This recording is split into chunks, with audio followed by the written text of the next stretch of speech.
So Mike Johnson heard Donald Trump say, Milwaukee, horrible city, but he wants to deny it. This is gonna get hilarious in a second. Thanks for watching. Our audience has helped build TYT into the media giant it is today. Together, we can accomplish anything. Support our work and join us at tyt.com/team. First, let's watch. Can we just settle one thing once and for all here? Did President Trump, has been attributed to him that he took a shot at Milwaukee? Did he do that? No, I didn't hear it, and I was sitting right next to him. This is what I was told to lie, that he didn't say it. I didn't know that later Trump was going to admit it. Oops. All right, now with the whole story, yes. All right, so as Cenk mentioned, Punchbowl News' Jake Sherman reported that during his meeting with House Republicans yesterday, Trump said this: Milwaukee, where we are having our convention, is a horrible city.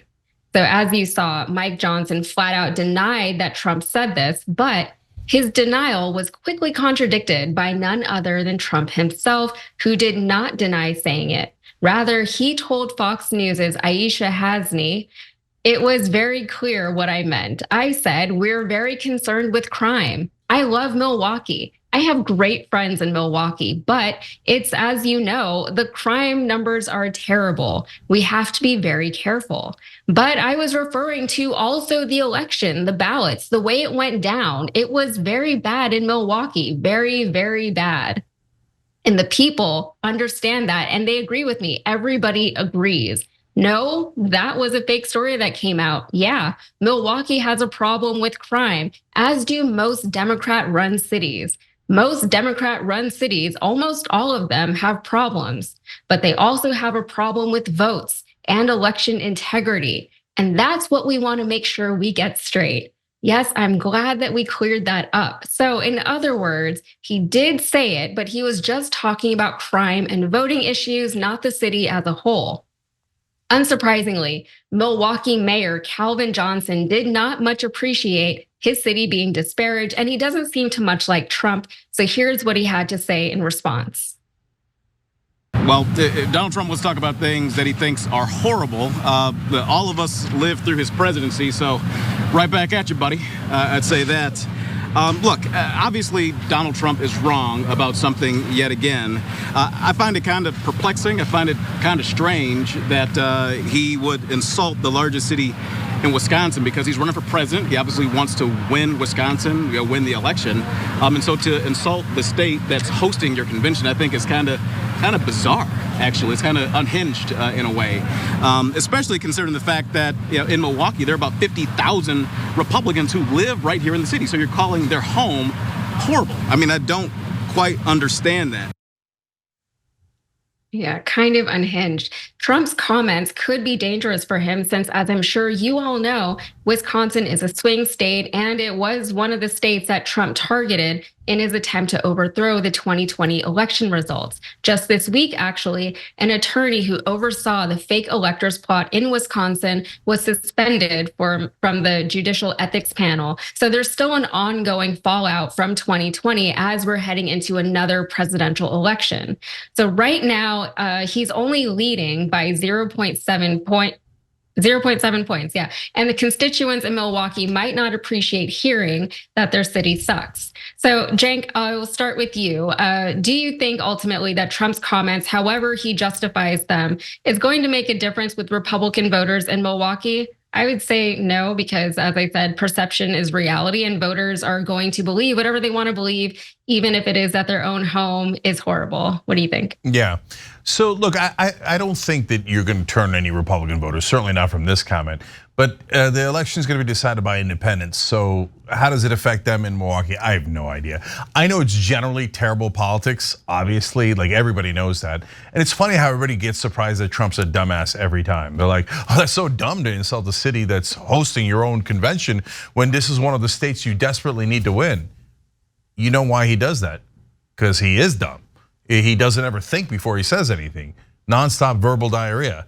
He's like, Milwaukee, a lot of black people, horrible. I mean, crime, that's what I mean. And you didn't cheat. They should have cheated for me.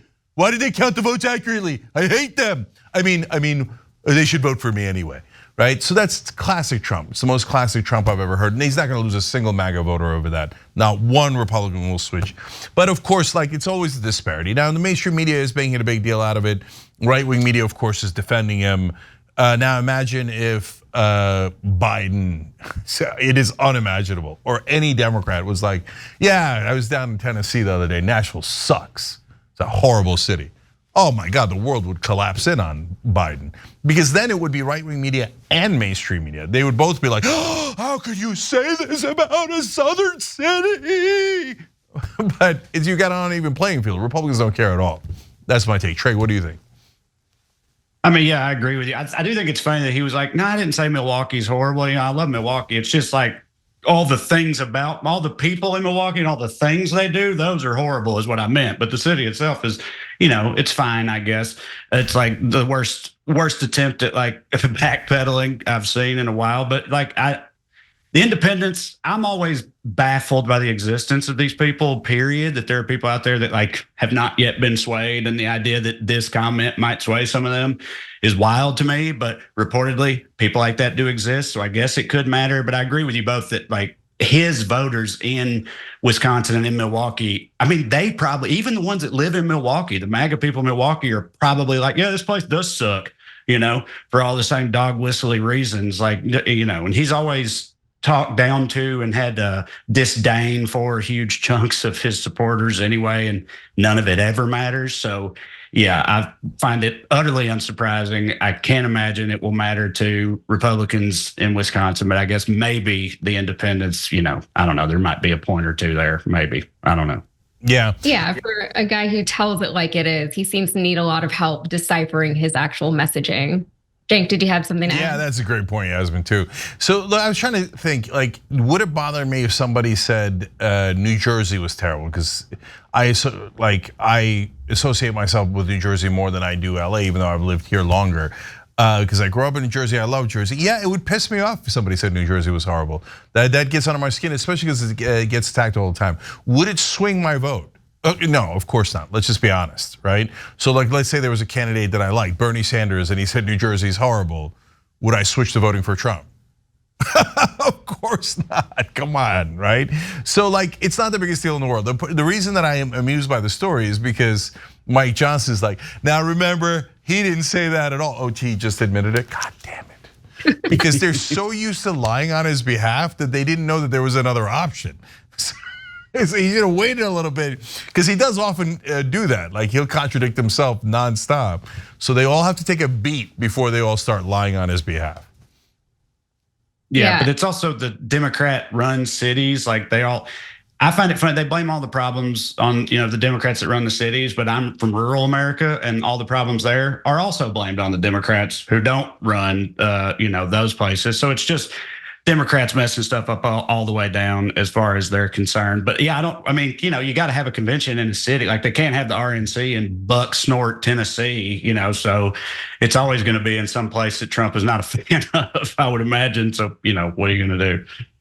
Yeah, I think we actually had one in Houston a few years ago. Mm-hmm. I saw Ted Cruz. That was fun because I wasn't meant to be there, but I ended up there. But speaking of big cities, Republicans, they love to talk about crime in the big cities because it's easy for them to do. Most of their constituents do not live in those big cities, nor have they ever been to them. And most big cities are more blue than they are red. Unfortunately, the data does not support the Republican claims that that crime is out of control in places like Milwaukee. Statewide crime data compiled from volunteer data shows violent crime in Milwaukee is below the national average, with crime turning downward since Trump was president in 2020. The Milwaukee Journal-Sentinel also reported last April that according to Milwaukee police, homicides in the city are down 54% from 2 years ago. But a quick disclaimer, the data is dependent on reporting, and the reporting is largely voluntary. So Republicans will be very quick to assert that the crime is not down. It's either the same or worse. It's just not being properly reported. Of course, if data isn't being properly reported, then they don't exactly have the data to back up their claims either. It's all just anecdotal, and it's all very much a perception with these things as far as how they're seeing the reality.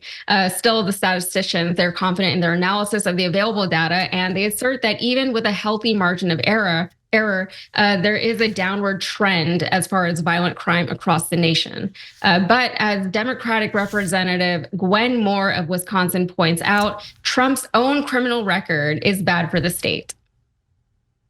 And again, I don't know many people in Milwaukee who have 34 felony counts against them. Well, Donald so Trump, our crime rate sure is going to go up when he joins us in Milwaukee. There you go. That's right. They had to find a city where Donald Trump wasn't facing indictment, so Milwaukee was on the list. All right, so what do you guys think? How will this crime narrative play into the 2024 election? Trey, let's start with you.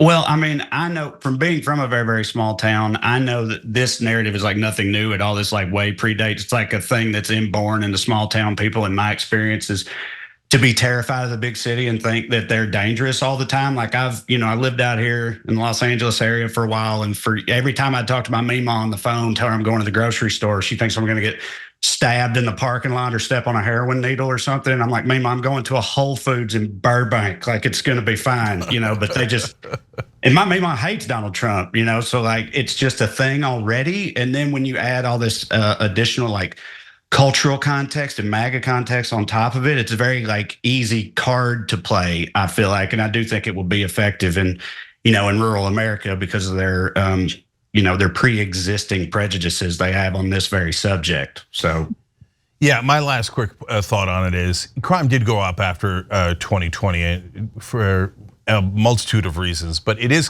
seems to be coming back down now, and you're seeing it drop in terms of relevance in the polling. So a couple of years ago, crime was a big issue for the elections. Now it's more immigration and other things that are spiking rather than crime. So. And it doesn't matter. I mean, Trump made up that thing about crime afterwards anyway. That's why he said it about Milwaukee.